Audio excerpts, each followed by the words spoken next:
Hey guys, remember there's always going to be fear in the market. It doesn't matter what month it is. There's always something to worry about if you want to, okay?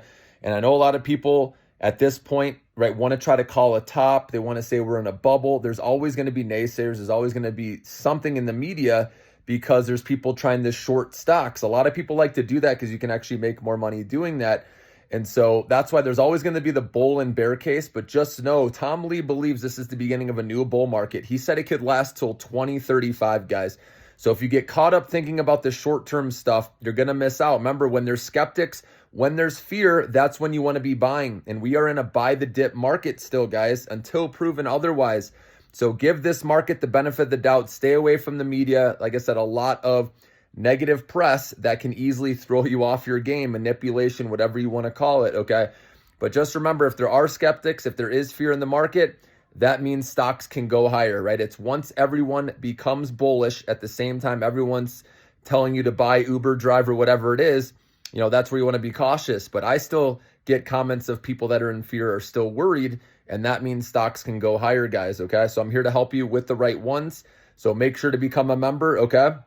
But this is the time we have to look past all this, okay? We have an interest rate cut that's most likely going to come. I know some people are worried, we got the non-farm payrolls report, remember, on Friday.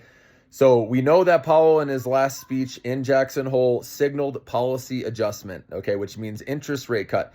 Now, the only way they would possibly consider not cutting is if the jobs report on Friday came in much stronger than expected, which is highly unlikely. But even if it did, I still think they're going to cut, because inflation came in line with expectations. Also, the housing market needs to loosen up. I do think they're thinking about that as well, even though they're not talking about it. Obviously, their dual mandate is inflation and jobs, right? But we saw those other, the jobs reports revised way weaker, right, for previous months.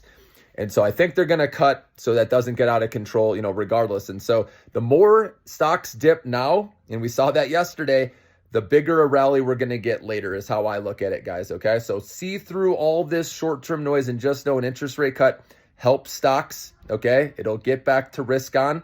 This is, like I said, a sketchy month in September, right? It's historically a weaker month, and this is where bears, people shorting or doing put options, want to try to make their money, okay? But remember, if the short interest goes up higher, it just will create a bigger short squeeze later.